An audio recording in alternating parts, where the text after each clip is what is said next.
मेरे सम्मानित प्रयोगशाला साथियों, जैसा कि आप जानते हैं कि हमारे संपर्क 33 से 34 साल साथियों, बहुत से हमारे बड़े साथी, बड़े भाई कोई लाभ ना पाते हुए अपनी सर्विस को सफलतापूर्वक पूर्ण करते हुए सेवन किया। साथियों, आप जानते हैं कि 2014 में एक शासनादेश हुआ, उसका कार्यान्वयन विभागीय स्तर से और शासन के स्तर से नहीं हुआ। इसके बाद 29 सितंबर 2016 को शासनादेश हुआ, जिसमें 50% वरिष्ठ प्रयोगशाला सहायक बनाए जाने का आदेश हुआ था, निर्गत हुआ था, तथा लैब टेक्नीशियन के कुल पदों के 25% पद पर वरिष्ठ प्रयोगशाला सहायकों के 6 माह कार्यान्वयन के बाद लैब टेक्नीशियन में पदोन्नति की व्यवस्था शासनादेश। हमारे विरोधी संवर्ग के लोगों ने माननीय न्यायालय में जाकर के अंतरिम आदेश प्राप्त कर लिया। तत्कालीन हमारे संवर्ग के नेताओं ने वहाँ ना जा करके पैरवी ना कर करके कोर्ट में अपनी पैरवी ना करके के विभाग के सहारे पड़े रहे और एक अंतरिम आदेश, जिसके कारण से जो हमारे 25% पोस्ट थे वो की वैकेंसी निकल आई। वैकेंसी निकलने के बाद उनकी भर्ती, मैं बहुत कहता रहा, मैं भी किसी नेतृत्व के अधीन था, मैंने उनकी नेतृत्व स्वीकार किया, लेकिन जब मैंने देखा उनकी निरंकुशता और उनकी कार्यशैली संवर्ग हित के लिए कदाचित उचित नहीं था, मैंने आप लोगों को अवगत कराया कि ऐसा है।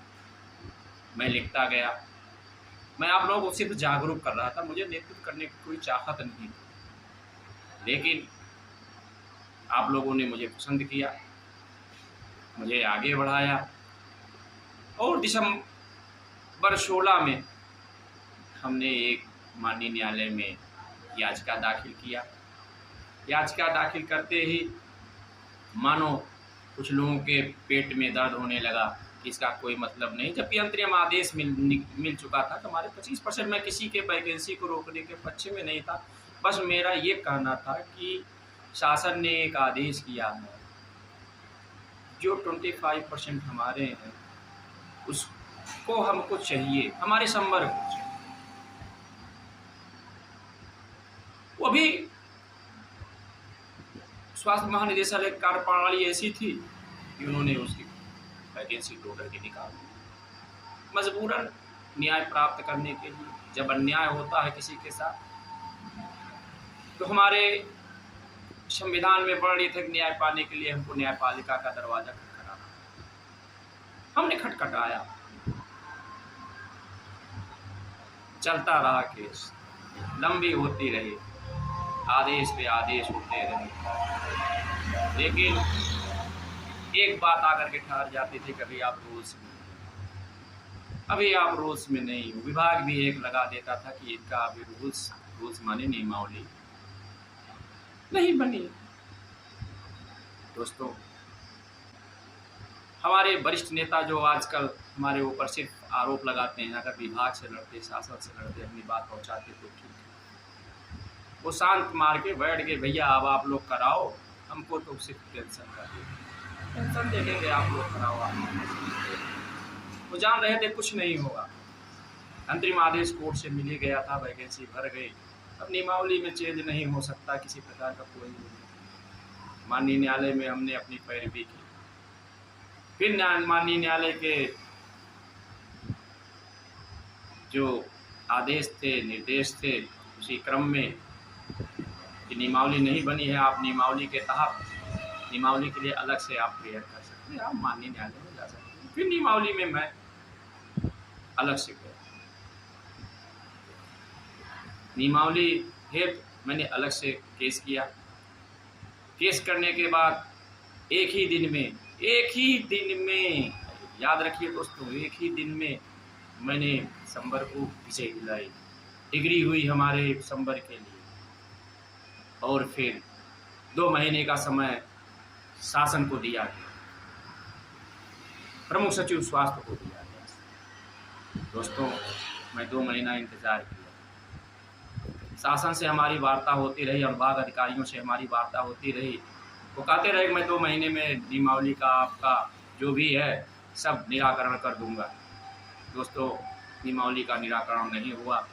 फिर मुझे माननीय न्यायालय में कंटेम्प्ट ऑफ कोर्ट, माननीय न्यायालय के अवमानना का केस प्रमुख सचिव स्वास्थ्य के खिलाफ दायर करनी पड़ी। दोस्तों बहुत बड़ी बात है, मुझे आगाह भी किया जाता रहा कि आप अब आगे मत बढ़िएगा आगे, लेकिन नहीं, संबर गहित सर्वोपरि। हमें न्याय चाहिए, न्याय पाने से कोई रोक नहीं सकता है। संविधान हमें न्याय पाने के लिए हमारा हक देता है। हम निडर होकर के बिना किसी के डरे धमके पैरवी करते रहे। दोस्तों कोविड काल भी आ गया, कोविड काल में लैब टेक्नीशियन के सारे हम फड़फड़ाते रहे। आपदा एक ऐसा कारण आ गया कि आपदा उन लोगों के लिए वरदान साबित हो गया। और उनके हमारे जो आज पुराने नेता बहुत फड़फड़ा रहे हैं, पूर्व महामंत्री, वर्तमान में नहीं है, पूर्व महामंत्री जी जो फड़फड़ा रहे हैं, अनर्गल आरोप लगा रहे हैं, हमसे अनावश्यक रूप से लड़ने का प्रयास करते हैं और हमारा जो भी है चरित्र हनन का भी प्रयास करते हैं। तब उनके मुंह में दही जमी थी, तब एक शब्द नहीं निकलते थे। साथियों आप लोगों का साथ, आप लोग साथ देते रहे। हाई कोर्ट में मुकदमा लड़ना, वो भी संबर का, 1600-1700 लोगों का, मामूली बात नहीं होता दोस्तों। लेकिन हम लड़े, वकील भी पैतरेबाजी करते थे, उनको भी मैं बदलता। वकीलों से भी मेरी अपना संघर्ष होता रहा, जो वकील हमारे मनमाफिक थे नहीं उनको बदलते भी। साथियों मैंने वो दुर्दिन देखा है, कभी सारे लोग हमारे साथ छोड़ देते थे। मैं अकेला एक गिलास पानी लेकर के हाई कोर्ट के बेंच पर जो बाहर का है वहाँ सो करके रातें गुजारी, क्योंकि संबर का एक अच्छी बात थी कि लोग मुझे पहचानते नहीं थे, नाम से जानते थे, नाम मेरा जानते थे, लेकिन मेरा चेहरा नहीं पहचानते थे। कभी मैं रेलवे स्टेशन पे सो करके, कभी रोडवेज पे सो करके, कभी हाई कोर्ट पे सो करके सुबह केस की पैरवी के लिए जाता। ईश्वर ने साथ दिया, ईश्वर की कृपा थी और आप लोगों का साथ था कि वो दिन आ गया कि माननीय न्यायालय सुनवाई पे सुनवाई, प्रमुख सचिव महोदय को तलब भी कर लिया, प्रमुख सचिव वित्त को भी तलब कर लिया। हाहाकार मच गया कि ये क्या हो रहा है, कैसे हो रहा है। हमसे संपर्क किया गया कि नहीं, शासन के लोगों ने भी संपर्क किया कि नहीं अब आगे मत बढ़ाइए, हो जाएगा। कैबिनेट में गया है दोस्तों, कैबिनेट से माननीय मुख्यमंत्री महोदय जो वर्तमान में हैं, यशस्वी मुख्यमंत्री श्री योगी जी के नेतृत्व में 21 अप्रैल को लैब टेक्नीशियन के सेवा नियमावली में संशोधन कर दिया गया। 19 अप्रैल 2022 को कैबिनेट की बैठक हुई। 21 अप्रैल को माननीय अपर मुख्य सचिव स्वास्थ्य श्री अमित मोहन प्रसाद के आज्ञा से लैब टेक्नीशियन की सेवा नियमावली संशोधित हुई, जिसमें आपको मूलत्व दिया गया है। आज मैं बता रहा हूँ, कोई ध्यान नहीं दिया, आपके प्रमोशन को उस नियमावली में मूलत्व दिया गया है। पढ़िएगा, फिर से पढ़िएगा। और 25% हमारे संरक्षित हो गए दोस्तों।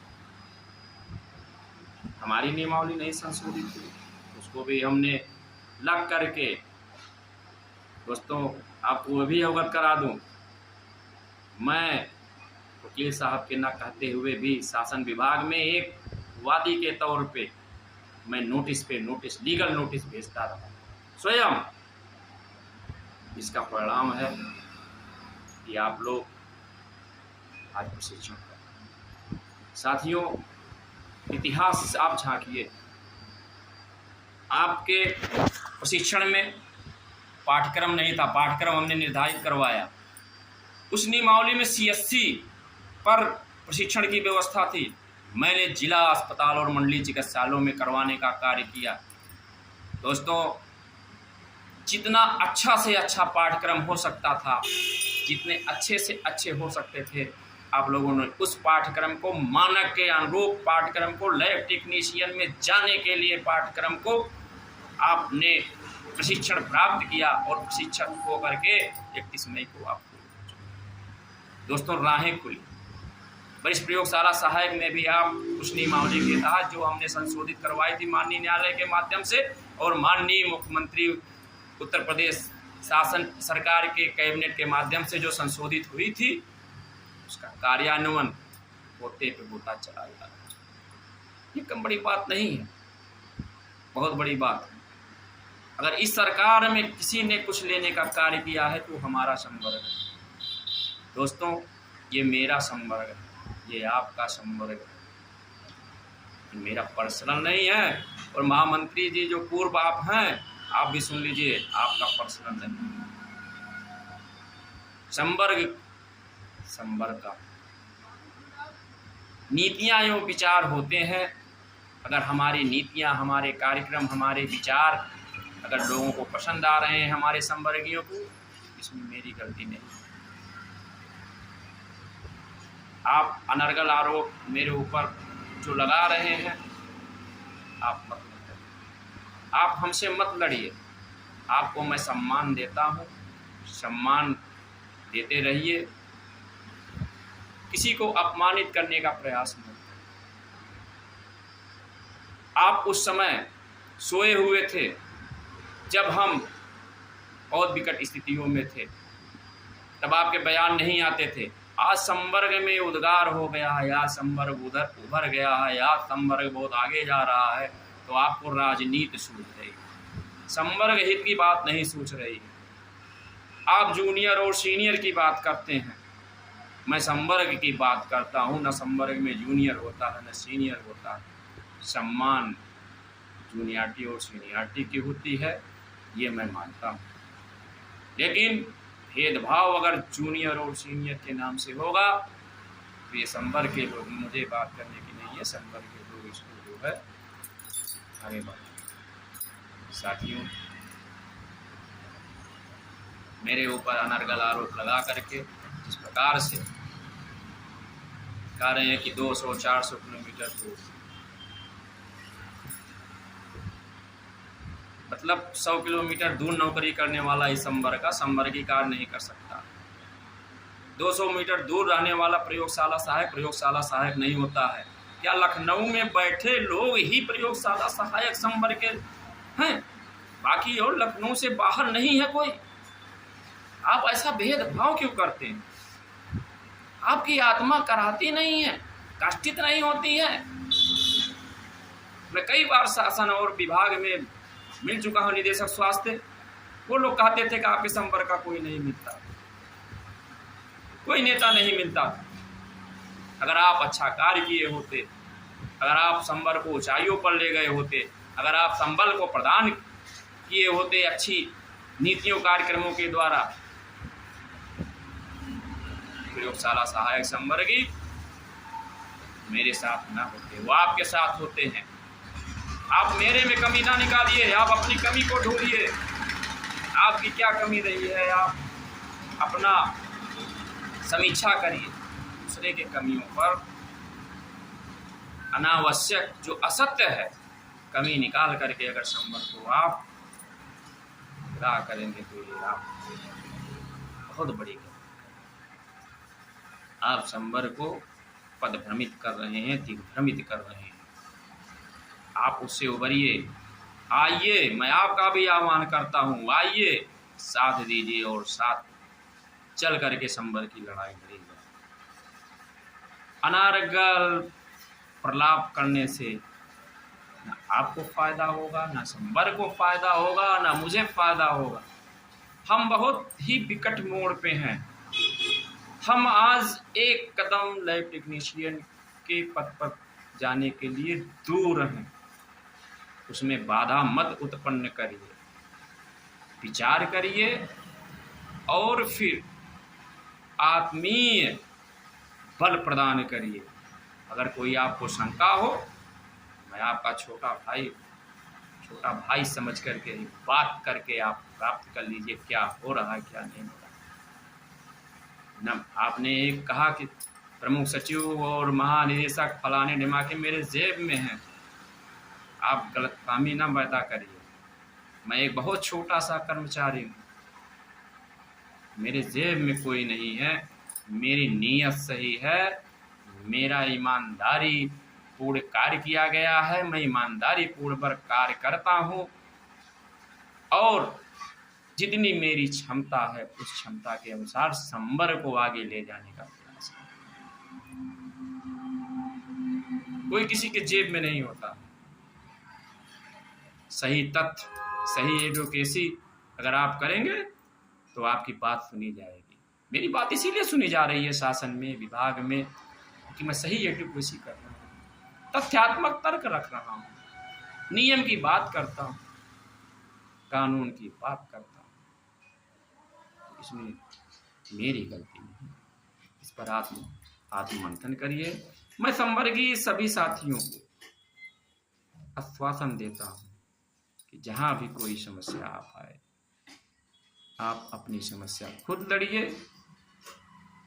अगर नहीं लड़ पाते हैं तो उस समस्या में लड़ने के लिए आप अपने साथ मुझे भी शामिल करिए। मैं आपकी समस्या आपके साथ लड़ूंगा, अकेले नहीं, आपके साथ लड़ूंगा।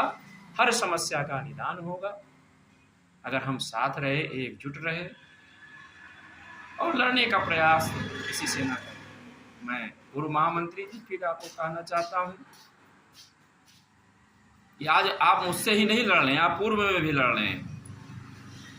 चाहे पाठक जी रहे हो, चाहे मिश्रा जी रहे हो, आप कहीं न कहीं संबर को बांटने का प्रयास किए, पूर्व में भी लड़ते रहे। और आज अगर मैं कुछ थोड़ा बहुत, संबर के लोगों ने मुझे दायित्व समझा है, दायित्व देने के लिए समझा है, तो आपको तकलीफ हो रही है। किस बात की तकलीफ? आप उद्गार तो करिए, मैं आपकी तकलीफ दूर कर देता हूँ, प्रयास करूंगा आपकी तकलीफ दूर करने के लिए। लेकिन कोई ऐसा बयान, कोई ऐसा मतभेद, ऐसा कोई भिन्नतापूर्ण प्रयास ना करिए कि जिसमें संवर्ग के पीठ में छुरा फूटने का कारण। आज मैं आया हूँ, पहले भी आप लड़ते रहे। आपने संवर्ग में 2-2 गुट किया हुआ था, 3-3 गुट किया हुआ था। ये मैंने किया था, ये आप लोगों ने किया था।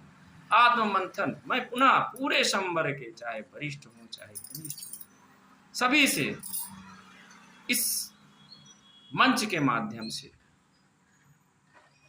आह्वान करता हूँ कि आप लोग आत्म अवलोकन, समीक्षा करिए कि संवर्ग को कैसे आगे बढ़ाया जाता है। न मैं घमंडी हूँ, ना घमंड से बात करता हूँ। हाँ, अगर संवर्ग के लिए कोई रोड़ा पैदा करता है तो उससे आँख से आँख मिला करके, सीने से सीना मिला करके और हाथ से हाथ बजा करके भिड़ जाता हूँ। चाहे ये मेरी कमी आप समझिए और चाहे मेरी ये गलती समझिए, इतना जरूर करता हूँ, करता सिर्फ संवर्ग के लिए। साथियों, मैं उनको किसी प्रकार का कटाक्ष कमेंट नहीं करता, वही कर रहे हैं।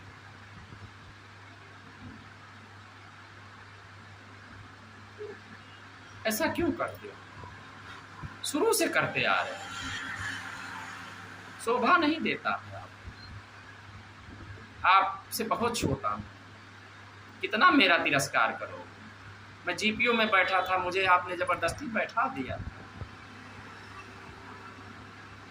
अब हर बातों से, सोशल मीडिया के माध्यम से, अब एक ही बचा है कि आप लाठी उठा करके मुझे मार, एक ही शब्द बचे हैं, बाकी और तो आपको जो करना था पूर्व महामंत्री आप कर चुके।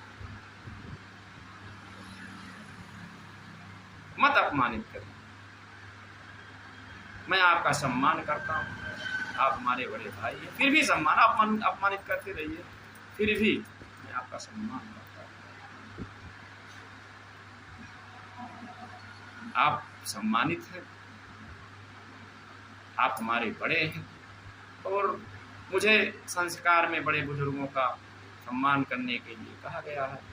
हाँ, इतना जरूर है कि अगर बड़े बुजुर्ग भी पदचलित हो जाए तो उनको आगाह किया जाता है। मैं आगाह कर रहा हूँ कि आइए, आप संबर के साथ आइए, संबर का साथ दीजिए, अलग चलने से कोई फायदा नहीं। साथियों, आगे का कार्य बहुत जल्द होगा। कुछ कठिनाइयाँ, जैसे मैंने बताया, वो उत्पन्न की जा रही है, ऐसी कठिनाइयाँ हैं जो बताने, सार्वजनिक करने लायक नहीं है। बाद में मैं आप लोगों को अवगत कराऊंगा। हाँ, अब कोई ताकत रोक नहीं सकती। माननीय न्यायालय में हम पैरवी कर रहे हैं, केस पेंडिंग ही नहीं है, डेट भी लग रही है, लगवाई जा रही है, और जैसे ही होगा, फाइनल होगा, आप लोगों को सूचित किया जाता है। केस कोई स्वतः निष्क्रिय नहीं होता। माननीय न्यायालय में दो पक्ष होते हैं, दोनों पक्षों के तर्कों को सुना जाता है, इसके बाद निर्णय होता है। अगर एक पक्ष नहीं जाता है तो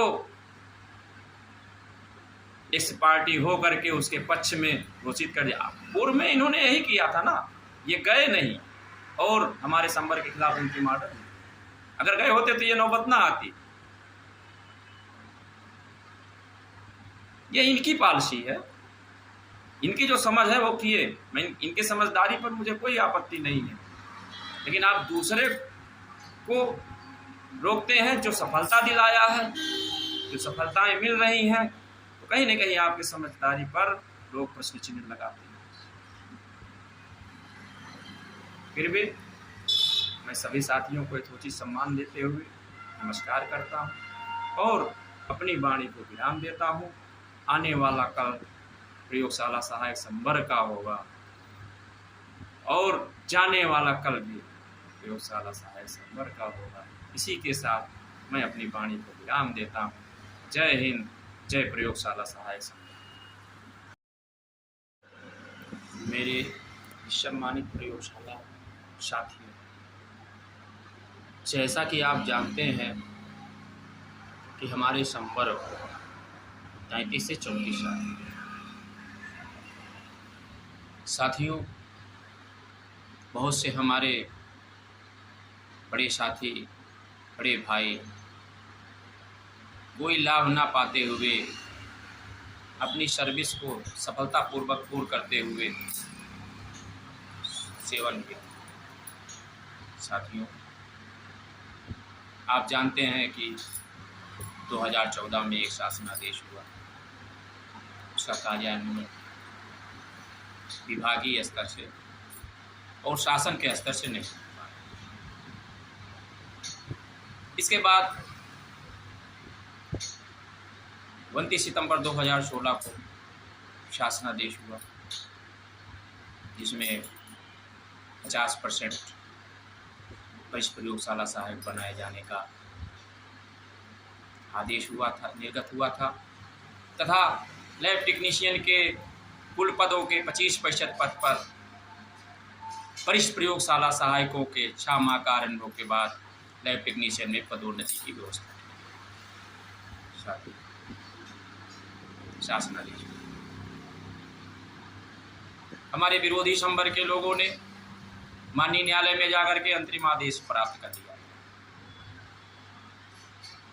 तत्कालीन हमारे संबर के नेताओं ने वहाँ ना जा करके प्रयोग पैरवी ना कर करके कोर्ट में अपनी पैरवी ना करके विभाग के सहारे पड़े रहे और एक अंतरिम आदेश, जिसके कारण से जो हमारे 25% पोस्ट थे वो की वैकेंसी निकल आई।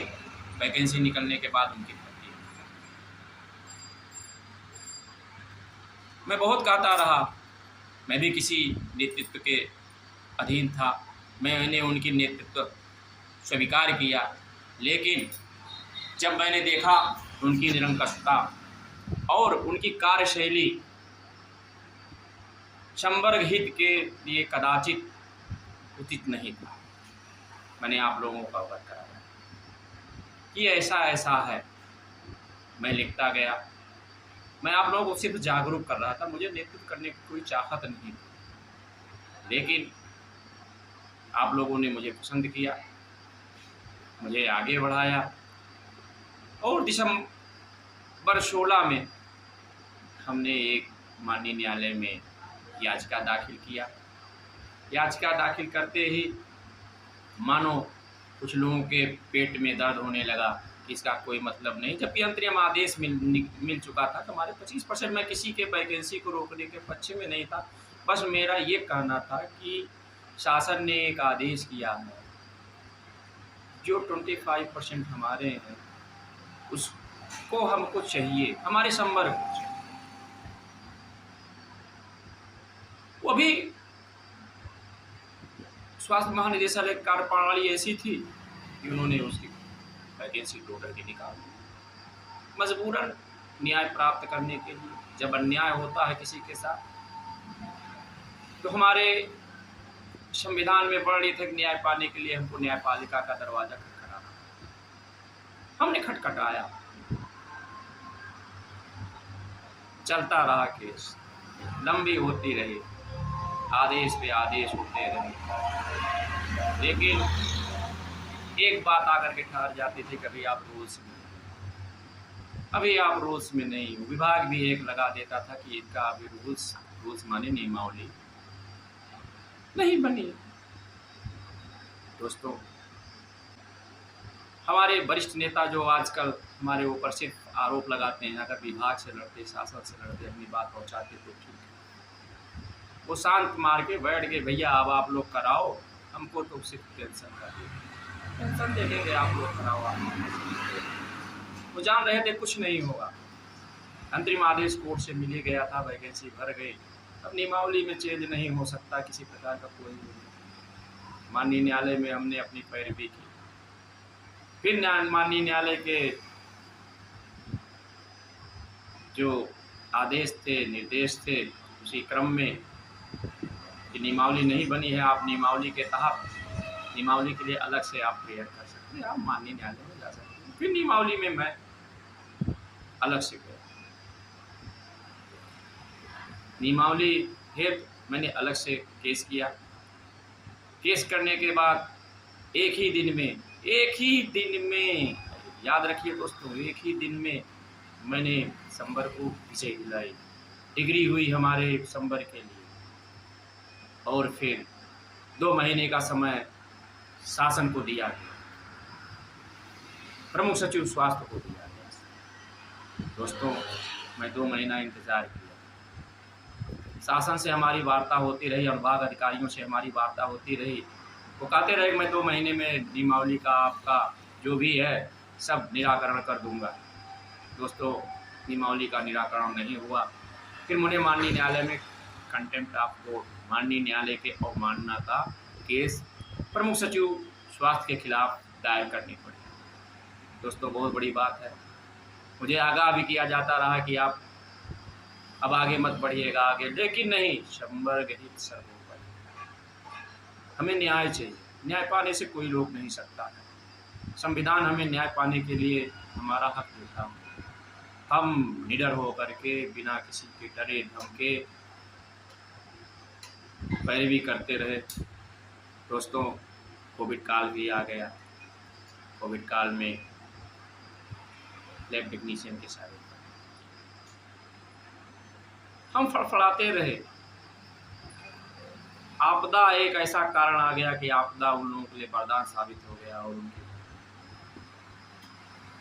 हमारे जो आज पुराने नेता बहुत फड़फड़ा रहे हैं, पूर्व महामंत्री, वर्तमान में नहीं है, पूर्व महामंत्री भी जो फड़फड़ा रहे हैं, अनर्गल आरोप लगा रहे हैं, हमसे अनावश्यक रूप से लड़ने का प्रयास करते हैं और हमारा जो भी है चरित्र हनन का भी प्रयास करते हैं, तब उनके मुंह में दही जमी थी, तब एक शब्द नहीं निकलते थे। साथियों, आप लोगों का साथ, आप लोग साथ देते रहे। हाई कोर्ट में मुकदमा लड़ना, वो भी संबर का, 1600-1700 लोगों का, मामूली बात नहीं होता दोस्तों। लेकिन हम लड़े। वकील भी पैतरेबाजी करते थे, उनको भी मैं बदलता। वकीलों से भी मेरी अपना संघर्ष होता रहा। जो वकील हमारे मनमाफिक थे नहीं, उनको बदलते भी।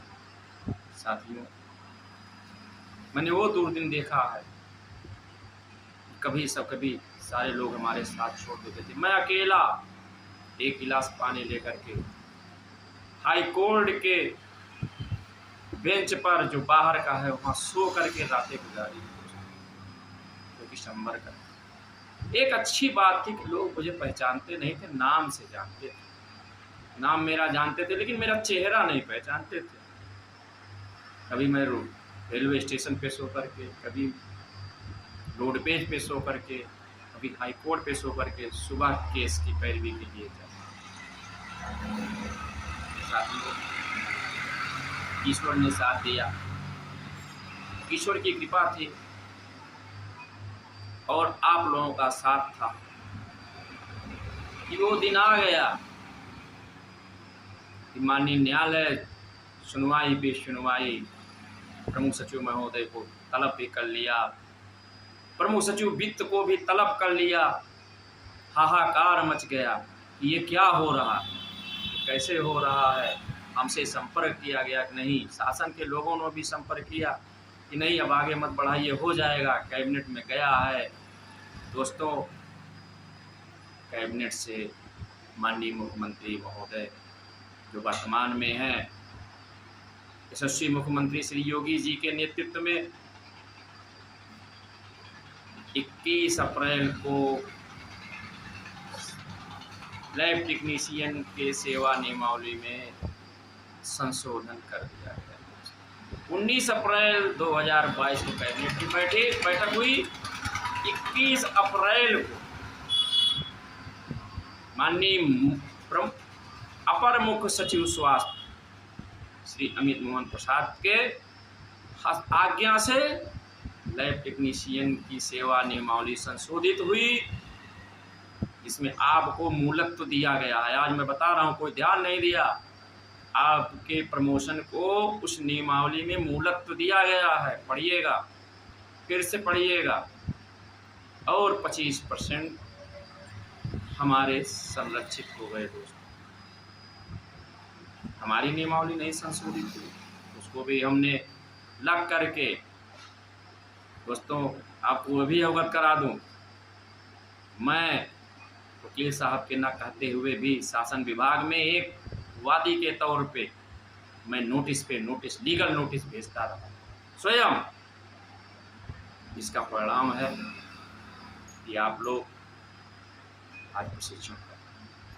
साथियों, इतिहास आप झांकिए, आपके प्रशिक्षण में पाठ्यक्रम नहीं था, पाठ्यक्रम हमने निर्धारित करवाया। उस नियमावली में CSC पर प्रशिक्षण की व्यवस्था थी, मैंने जिला अस्पताल और मंडलीय चिकित्सालयों में करवाने का कार्य किया। दोस्तों, जितना अच्छा से अच्छा पाठ्यक्रम हो सकता था, जितने अच्छे से अच्छे हो सकते थे, आप लोगों ने उस पाठ्यक्रम को, मानक के अनुरूप पाठ्यक्रम को, लैब टेक्नीशियन में जाने के लिए पाठ्यक्रम को आपने प्रशिक्षण प्राप्त किया और प्रशिक्षण हो करके 31 मई को आपको दोस्तों राहें खुली। वरिष्ठ प्रयोगशाला सहायक में भी आप उस नियमावली के तहत जो हमने संशोधित करवाई थी माननीय न्यायालय के माध्यम से और माननीय मुख्यमंत्री उत्तर प्रदेश शासन सरकार के कैबिनेट के माध्यम से जो संशोधित हुई थी, उसका कार्यान्वयन होते पे होता चला जा रहा है। ये कम बड़ी बात नहीं है, बहुत बड़ी बात है। अगर इस सरकार में किसी ने कुछ लेने का कार्य किया है तो हमारा संवर्ग है। दोस्तों, ये मेरा संवर्ग है, ये आपका संवर्ग है, मेरा पर्सनल नहीं है। और महामंत्री जी जो पूर्व आप हैं, आप भी सुन लीजिए, आपका पर्सनल नहीं है। संवर्ग का नीतियाँ एवं विचार होते हैं। अगर हमारी नीतियाँ, हमारे कार्यक्रम, हमारे विचार अगर लोगों को पसंद आ रहे हैं, हमारे संवर्गीयों को, इसमें मेरी गलती नहीं। आप अनर्गल आरोप मेरे ऊपर जो लगा रहे हैं, आप मत लड़िए, आप हमसे मत लड़िए। आपको मैं सम्मान देता हूँ, सम्मान देते रहिए। किसी को अपमानित करने का प्रयास मत करें। आप उस समय सोए हुए थे जब हम बहुत विकट स्थितियों में थे, तब आपके बयान नहीं आते थे। आज संवर्ग में उद्गार हो गया है, आज संवर्ग उभर गया है, आज संवर्ग बहुत आगे जा रहा है, तो आपको राजनीति सूझ रही है, संवर्ग हित की बात नहीं सूझ रही है। आप जूनियर और सीनियर की बात करते हैं, मैं संवर्ग की बात करता हूँ। न संवर्ग में जूनियर होता है न सीनियर होता है। सम्मान जूनियरिटी और सीनियरिटी की होती है, ये मैं मानता हूँ। लेकिन भेदभाव अगर जूनियर और सीनियर के नाम से होगा तो ये संवर्ग के लोग, मुझे बात करने की नहीं है, संवर्ग के लोग इसको जो है आगे बढ़। साथियों, मेरे ऊपर अनर्गल आरोप लगा करके इस प्रकार से कह रहे हैं कि 200-400 किलोमीटर दूर, मतलब 100 किलोमीटर दूर नौकरी करने वाला इस संवर्गीय कार्य नहीं कर सकता। 200 मीटर दूर रहने वाला प्रयोगशाला सहायक नहीं होता है। क्या लखनऊ में बैठे लोग ही प्रयोगशाला सहायक संवर्ग के हैं? बाकी और लखनऊ से बाहर नहीं है कोई। आप ऐसा भेदभाव क्यों करते हैं? आपकी आत्मा कराती नहीं है, कष्टित नहीं होती है? मैं कई बार शासन और विभाग में मिल चुका हूँ, निदेशक स्वास्थ्य, वो लोग कहते थे कि आपके संपर्क का कोई नहीं मिलता, कोई नेता नहीं मिलता। अगर आप अच्छा कार्य किए होते, अगर आप संवर्ग को ऊंचाइयों पर ले गए होते, अगर आप संबल को प्रदान किए होते अच्छी नीतियों कार्यक्रमों के द्वारा, प्रयोगशाला सहायक संवर्गीय मेरे साथ ना होते, वो आपके साथ होते हैं। आप मेरे में कमी ना निकालिए, आप अपनी कमी को ढूंढिए। आपकी क्या कमी रही है, आप अपना समीक्षा करिए। दूसरे के कमियों पर अनावश्यक जो असत्य है कमी निकाल करके अगर संवर्ग को आप पूरा करेंगे तो ये आप बहुत बड़ी गलती। आप संवर्ग को पदभ्रमित कर रहे हैं, दिग्भ्रमित कर रहे हैं। आप उससे उभरिए, आइए, मैं आपका भी आह्वान करता हूँ, आइए, साथ दीजिए और साथ चल करके संवर्ग की लड़ाई लड़ी जाए। अनारगल प्रलाप करने से न आपको फायदा होगा, न संवर्ग को फायदा होगा, न मुझे फायदा होगा। हम बहुत ही विकट मोड़ पे हैं। हम आज एक कदम लैब टेक्नीशियन के पद पर जाने के लिए दूर हैं। उसमें बाधा मत उत्पन्न करिए, विचार करिए और फिर आत्मीय बल प्रदान करिए। अगर कोई आपको शंका हो, मैं आपका छोटा भाई समझ करके ही बात करके आप प्राप्त कर लीजिए क्या हो रहा है, क्या नहीं हो रहा। न आपने एक कहा कि प्रमुख सचिव और महानिदेशक फलाने ढिमाके मेरे जेब में हैं, आप गलतफहमी ना पैदा करिए। मैं एक बहुत छोटा सा कर्मचारी हूँ, मेरे जेब में कोई नहीं है। मेरी नीयत सही है, मेरा ईमानदारी पूर्ण कार्य किया गया है, मैं ईमानदारी पूर्वक कार्य करता हूँ और जितनी मेरी क्षमता है उस क्षमता के अनुसार संवर्ग को आगे ले जाने का प्रयास है। कोई किसी के जेब में नहीं होता। सही तथ्य, सही एडवोकेसी अगर आप करेंगे तो आपकी बात सुनी जाएगी। मेरी बात इसीलिए सुनी जा रही है शासन में, विभाग में, कि मैं सही एडवोकेसी कर रहा हूँ, तथ्यात्मक तर्क रख रहा हूँ, नियम की बात करता हूँ, कानून की बात करता हूँ। इसमें मेरी गलती नहीं।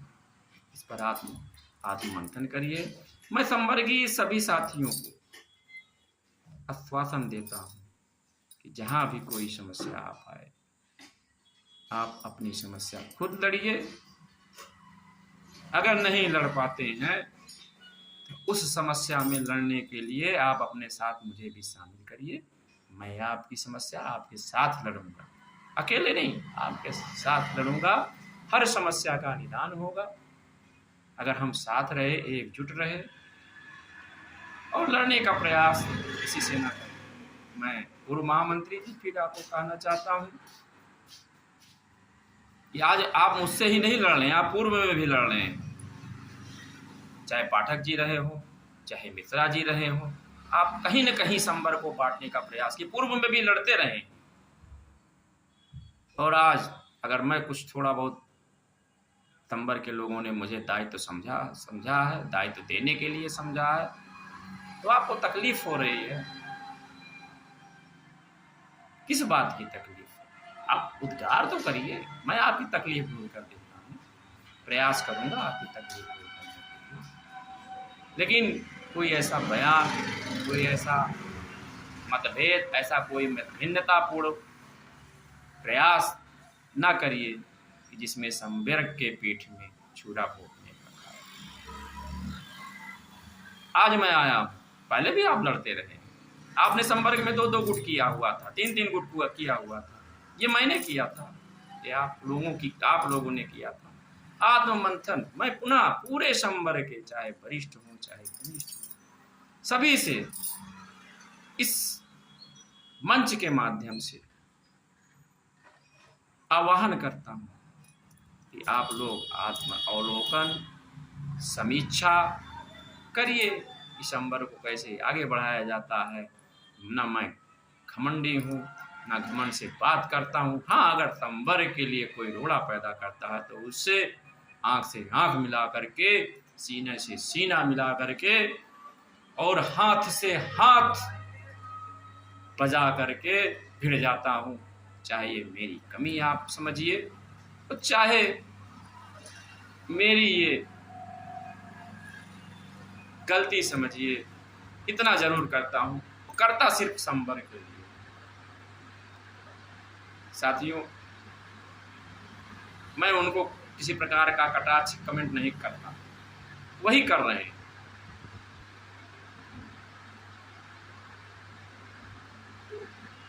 ऐसा क्यों करते हो? शुरू से करते आ रहे हैं, शोभा नहीं देता है।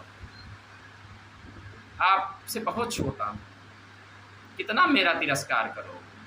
मैं जीपीओ में बैठा था, मुझे आपने जबरदस्ती बैठा दिया। अब हर बातों से, सोशल मीडिया के माध्यम से, अब एक ही बचा है कि आप लाठी उठा करके मुझे मार।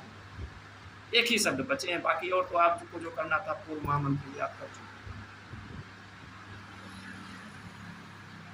मत अपमानित करिए,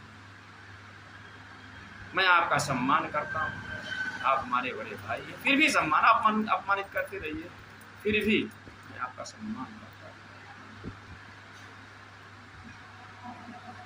आप सम्मानित हैं,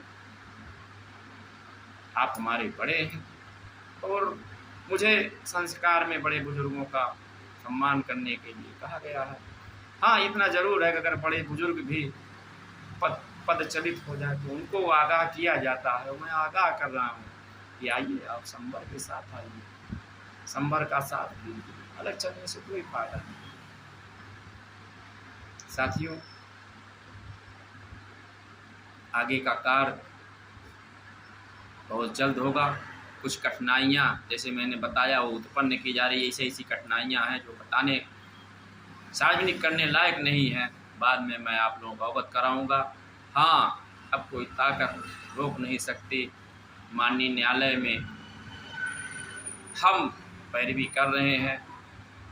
केस पेंडिंग ही नहीं है, डेट भी लग रही है, लगवाई जा रही है, और जैसे ही होगा, फाइनल होगा, आप लोगों को सूचित किया जाता है। केस कोई स्वतः निष्क्रिय नहीं होता। माननीय न्यायालय में 2 पक्ष होते हैं, दोनों पक्षों के तर्कों को सुना जाता है, इसके बाद निर्णय होता है। अगर एक पक्ष नहीं जाता है तो इस पार्टी हो करके उसके पक्ष में घोषित कर दिया। पूर्व में इन्होंने यही किया था ना, ये गए नहीं और हमारे संवर के खिलाफ उनकी मॉडल, अगर गए होते तो ये नौबत ना आती। ये इनकी पॉलिसी है, इनकी जो समझ है वो किए। मैं इनके समझदारी पर मुझे कोई आपत्ति नहीं है, लेकिन आप दूसरे को रोकते हैं जो सफलता दिलाया है, जो सफलताएं मिल रही हैं, तो कहीं ना कहीं आपकी समझदारी पर लोग प्रश्न चिन्ह लगाते हैं। फिर भी मैं सभी साथियों को यथोचित सम्मान देते हुए नमस्कार करता हूँ और अपनी वाणी को विराम देता हूँ। आने वाला कल प्रयोगशाला सहायक संवर का होगा और जाने वाला कल भी प्रयोगशाला सहायक संवर का होगा। इसी के साथ मैं अपनी वाणी को विराम देता हूँ। जय हिंद, जय प्रयोगशाला सहायक संवर।